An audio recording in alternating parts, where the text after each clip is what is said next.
পুরুষ, তিনটি শব্দ। এই তিনটি শব্দের মধ্যে কিন্তু অনেক কিছু লুকিয়ে আছে। আমরা নারীরা সব সময় বলি আমরা সেবিকা, আমরা বাড়ি দেখি, সংসার সাজাই, ছেলে মেয়ে মানুষ করি, এটা করি সেটা করি, আমাদের অনেক অজুহাত। আমরা অফিস করি, সংসার করি, সব কিছু করি। কিন্তু পুরুষরা, তারাও কিন্তু কোনো অংশে কম নয়।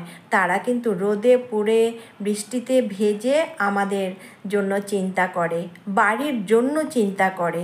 সেও চিন্তা করে তার মাকে ভালো রাখবে, বাবাকে ভালো রাখবে, বউকে ভালো রাখবে, সন্তানকে ভালো রাখবে। তার কিন্তু অনেকগুলো কর্তব্য, সে সেখান থেকে দূরে সরে যেতে পারে না, তাই তারও কিন্তু অনেকটা দায়িত্ব। তার কথা কিন্তু আমরা তেমনভাবে কেউ বলি না, কেননা আমরা আমাদের নিয়েই ব্যস্ত থাকি, আমরাই সব করি। কিন্তু দেখো ভেবে, তারাও কিন্তু অনেক কিছু করে।